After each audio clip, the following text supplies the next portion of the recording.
David Brent, my liege. How are you? Michael Scott! Oh, bloody hell. Welcome to Watch Mojo, and today we're counting down our picks for the top 10 surprising cameos on The Office. Got the Dunder Mifflin Blue, got the Pam Halpert Blue.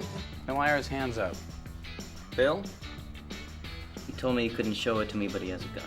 A long time ago I had a lady to love.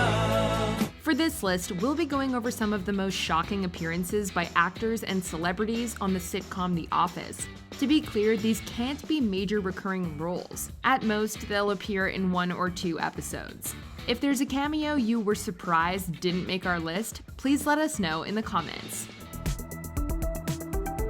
If you like what you're hearing, be sure to check out the full song at the link below.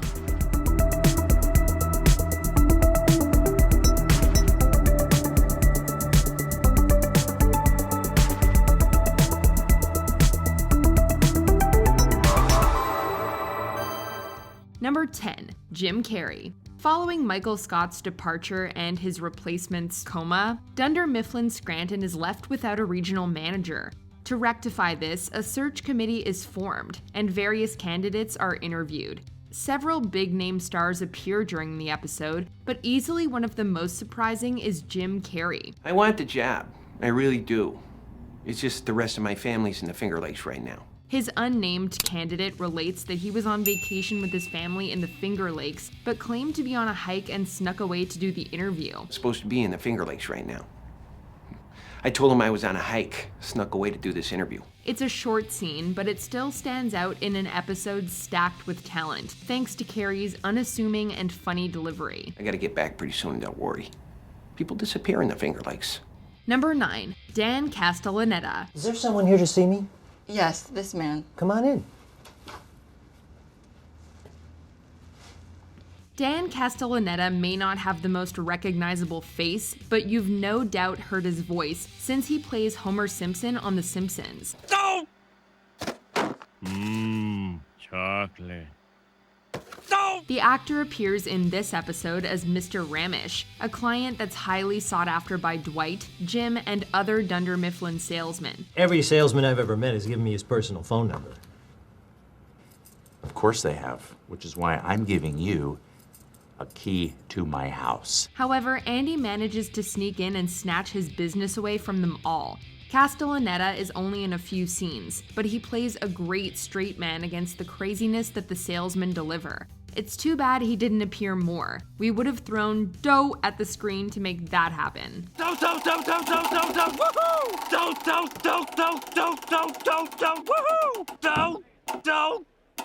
Number 8, Clay Aiken. When Andy departs from Dunder Mifflin near the show's conclusion, he aims for stardom. To that end, he auditions for the fictional talent show America's Next Acapella Sensation. Tried to get your attention with tricks, but you just want to hear me sing. I respect that. We do not want to hear you sing. One of the judges for this competition is former American Idol contestant Clay Aiken. He's also joined by singer Santa Gold and, bafflingly, football player Aaron Rodgers. Flag on the play. That's what, yeah. Okay. While all three don't get much time on The Office, Andy's tantrum at being unable to audition for the talent contest helps turn both him and the judges into something that lasts forever: internet memes. And then the parodies started. One from the Philippines got 12 million hits. Number 7, Bill Hader. Speaking of Andy's rise to infamy, his failed audition and subsequent breakdowns goes viral after someone makes an auto-tuned remix of it.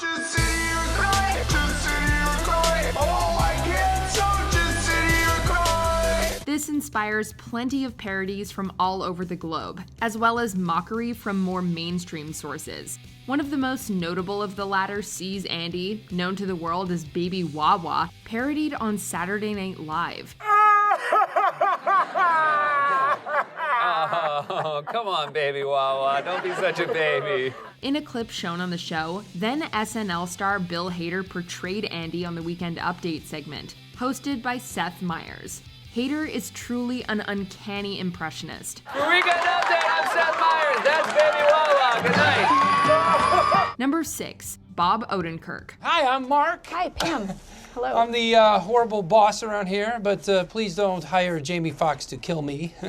Django! As the show winds down, a lot of the characters begin looking towards other possibilities for work. One such case is Pam, who begins looking for jobs in Philadelphia. She interviews at a real estate firm, where the boss, Mark Franks, is played by Bob Odenkirk. They call me Marky Mark around here, because here at Simon Realty, we are one funky bunch.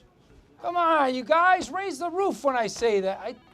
What are you, all temps again today? Franks shares an uncanny similarity to Michael Scott, from his laid-back management approach to the way he makes references. Step this way for the Spanish Inquisition. Kids in the hall. This similarity is more than just a coincidence, though. Odenkirk was originally in contention to play Michael back when the show began. But like Pam in the episode, he didn't end up taking the job, though in his case, it was because Steve Carell became available. Still, his appearance is a fun look at what might have been. By the way, how long are these cameras going to be following you around? Because I think this is pretty cool. Pretty cool. Larry David, Curb Your Enthusiasm. Number 5, Warren Buffett.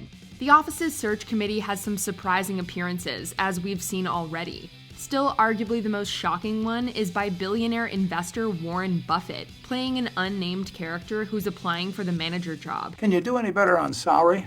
Unfortunately, that range is set at corporate. It may seem ironic that Buffett's character appears to be something of a penny pincher, but reportedly, Buffett is surprisingly frugal in real life too. What about mileage when I use my car? I mean, gas ain't cheap, you know. We think that 25 cents a mile is pretty generous. How about 27? His time on screen is brief, but we like to imagine that Buffett is playing a fictionalized version of himself, who, for whatever reason, decided to manage the regional office of a paper company. When I make long-distance calls, will they be monitored, or is it on the honor system? Number 4, Christian Slater. So you've just been bought by Sabre. You probably got a lot of questions. Hi, I'm Christian Slater. What's it like to work for Sabre?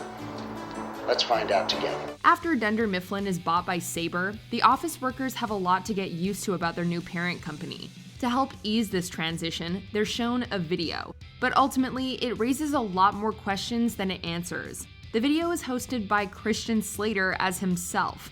Although ostensibly about what it's like to work for Sabre, Slater instead spends the runtime delivering nonsensical inspirational phrases. Sabre, respecting the past, but opening the window to the future. It's the kind of bizarre video companies everywhere have made, and Slater really sells it.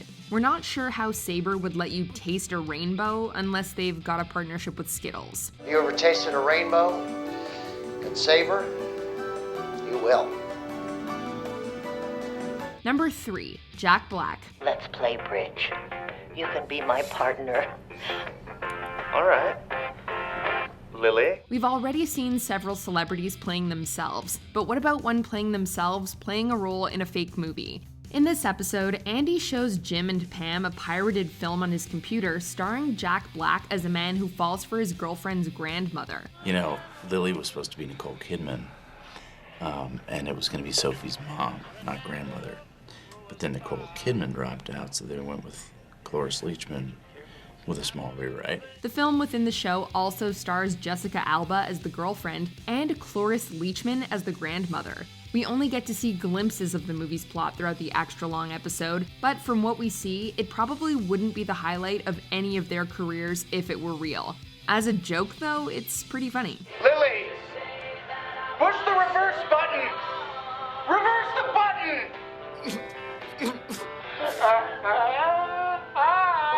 Number 2, Ricky Gervais. Sorry, mate. Oh, sorry, mate. Excuse me. The star and co-creator of the original UK version of The Office, Ricky Gervais also showed up unexpectedly several times on the US version. Returning as the ever-awkward David Brent, Gervais first appears in a cold open in which he runs into Michael at an elevator. Comedy is a place where the mind goes to tickle itself. That's what she said. The two of them immediately hit it off given their similar senses of humor. Brent reappears during the search committee's attempts to find Michael's replacement, with the committee viewing his video resume. You're looking for a new boss, yeah? Someone to tell a bunch of discontented, under-encouraged drones what to do every day. Is that it? Oh, out-of-touch powers that be? As it mostly consists of Brent rambling, we can see why he didn't get hired. Still, we're curious to know how he might have handled the job on this side of the pond. Before we continue, be sure to subscribe to our channel and ring the bell to get notified about our latest videos. You have the option to be notified for occasional videos or all of them. If you're on your phone, make sure you go into your settings and switch on notifications. Number 1. Conan O'Brien. Michael Scott loves comedy and considers himself quite the funny guy. So when he takes a trip to New York, home of many famous comedians, he gets excited at the prospect of meeting some of them. Here it is, heart of New York City, Times Square, named for the good times you have when you're in it. While there, he mistakes a woman for Tina Fey and tries to speak to her. Hello? Hello? Hi. Oh, I'm sorry. I thought you were okay. I thought that was... She looked a lot like Tina Fey. However, while doing so, he misses seeing Conan O'Brien walk by, playing himself.